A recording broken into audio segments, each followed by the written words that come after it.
Вы смотрите новости, в студии Валерия Наумова. Здравствуйте. Коротко о темах выпуска. Алроса направит деньги на восстановление села Бяскёль после лесного пожара. Выплата в размере 200 миллионов рублей пойдет на строительство домов. Пострадавшая от лесных пожаров Якутии начинает мероприятие по лесовосстановлению. Всероссийская акция «Сохраним лес» стартовала в Нерюнгринском районе. Сегодня состоялась торжественная церемония установки первой сваи детской и юношеской спортивной школы номер 7 в селе Хатасы.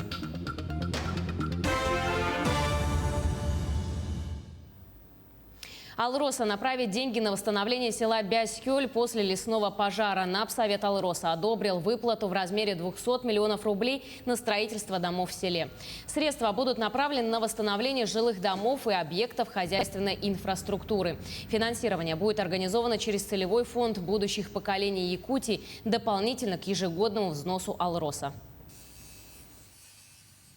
Пострадавшая от лесных пожаров Якутия сегодня, 21 августа, начинает мероприятие по лесовосстановлению.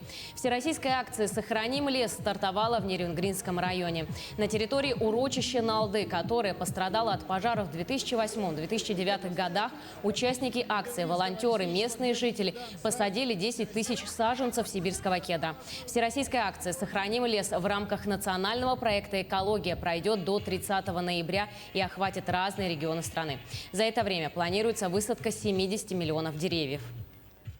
Более 80% территории нашей республики – это леса. Это основное богатство нашей страны, нашей республики. И, конечно же, мы должны в ответ на климатические вызовы, которые сегодня преследуют из года в год не только нашу территорию, но и по всему миру можно это видеть. Мы должны дать четкий, внятный ответ. Ответ наших людей. Это добровольцы, которые сегодня все вместе выходят, сажают деревья, восстанавливают лесопосадки. Это то богатство, которое мы должны сохранить нашим потомкам. Пилоты самолета Б-200 МЧС России присоединились к акции «Битва за тайгу».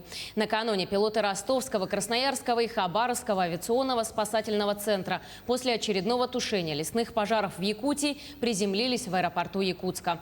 Пилоты приклеили на воздушном судне слоган «Битва за тайгу» – слова, которые четко описывают сегодняшние реалии. Пилоты МЧС, как никто другой, знают и понимают трудности борьбы с пожарами, которая превратилась в настоящую битву. Ну, вы видите, во всех средствах массовой информации и в интернете звучит слоган «Битва за тайгу». Вот. И авиация МЧС, и все мы, экипажи, которые принимают участие в тушении пожаров в Республике Саха-Якутия, поддерживаем это. Вот. И будем доказывать это нашей работой в тушении пожаров. В селе Хатасы началось строительство спортивного комплекса. В год здоровья в республике и год благоустройства в городе Якутске сегодня состоялась торжественная церемония установки первой сваи детской и юношеской спортивной школы номер 7 имени Иннокентия Иннокентьевича Захарова в селе Хатасы. Вот объекта в работу планируется в следующем году. Проект ДЮСШ включает в себя спортзал с тремудой на 400 мест, большое игровое поле, зал бокса и борьбы. В торжественном мероприятии приняли участие глава Якутии Айсен Николаев и глава города Якутска Евгений Григорьев. Айсен Николаев отметил, что год в столетии республики Хатасы получит замечательный спортивный объект, из которого в будущем выйдут новые чемпионы. Выделены средства из государственного бюджета. В этом году будет сделан нулевой цикл. Ну а в следующем году, я надеюсь, что уже объект здесь будет полностью построен. Свыше 2000 квадратных метров объект, стоимость свыше 200 миллионов рублей. И, конечно же, он очень важен для Хатас, поселка, села, который очень активно развивается. Мы сейчас провели там большой ремонт по улично-дорожной сети. Сейчас будет строиться пристрой к школе в Хатасах. Село развивается, растет. Ну и, конечно же, оно всегда было известно своими славными спортивными традициями. И, конечно, спортзал для Хатас, он очень важен. И уверен, что красивый спорткомплекс, он будет украшением села. Более 450 гектаров земли с Федерального лесного фонда сегодня переведены в категорию земель сельскохозяйственного назначения на территории города Якутска. Как отметили в мэрии, эти земли будут распределены между многодетными семьями, которые сегодня стоят на очереди. Более подробно, где будут создаваться новые микрорайоны для многодетных семей, в материале Дмитрия Тымырова. Вопрос с земельными участками, который на протяжении многих лет волновал многодетных семей Якутска, наконец-то сдвинулась с места. Сегодня в мэрии Якутска состоялась торжественная церемония подписания документа о том, что земли из Федерального лесного фонда переданы в муниципалитет. Сегодня был рассмотрен вопрос по передаче 2 земельных участков. Это по Вилюйскому тракту и по Намцирскому тракту. Общее количество земельных участков 2212. Значит, их в ближайшее время будут проведены работы по проекту межевания территорий, по подготовке, значит, работ по обустройству инженерной инфраструктуры и подъездных дорог.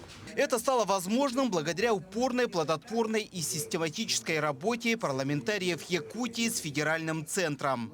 Сегодня хочу благодарить непосредственно Вадима Владимировича Яковенко, который является руководителем имущества России, непосредственно его участие и оперативное принятие решений по передаче. Как отметили в мэрии, начиная с 2011 года в очереди на получение земельных участков состояли на учете 10 436 гражданина, имеющих 3 и более детей. Из них 3516 реализовали свое право на получение земельных участков. Сегодня на встрече с руководством города и с депутатом Государственной Думы России многодетные семьи, которые сегодня проживают на этих участках, поблагодарили их за эту проделанную работу. И я очень рада, что, конечно же, здесь вот как раз-таки по Намцирскому тракту будут давать семьям многодетным. Радует то, что инфраструктуры будут здесь как бы продолжаться, народ будет. Я просто рада за других. И спасибо тоже Галине Иннокентьевне, что она все-таки добилась того, чтобы в республике это развивалось, в республике это выдавалось.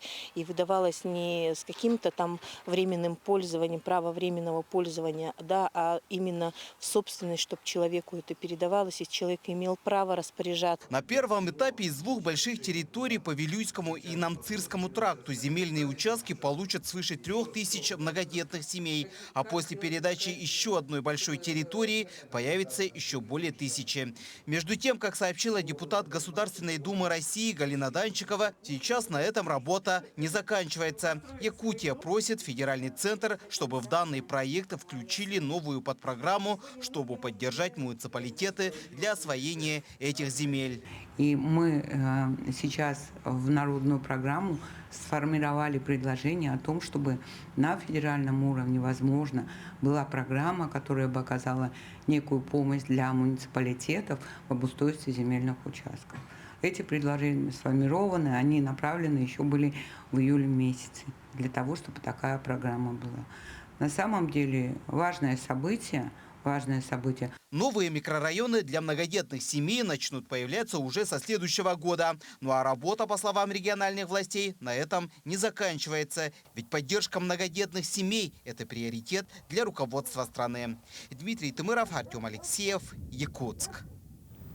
В селе Актемцы Хангаласского улуса завершается строительство здания школы на 220 мест, совмещенной с детским садом на 100 мест. Вице-премьер республики Сергей Местников ознакомился с ходом строительных работ и отметил, что объект станет примером того, какой должна быть школа в сельской местности. Возведение нового здания школы сада началось в 2019 году в рамках национального проекта образования. На данный момент стройка почти завершена. В основном идут косметические и отделочные работы, а также сборка мебели. В строительстве задействованы и выпускники школы, около 40 человек. На месте старого здания школы разбили газон и планируется сделать сквер выпускников. Мы продолжаем следить за развитием событий. Оставайтесь с нами.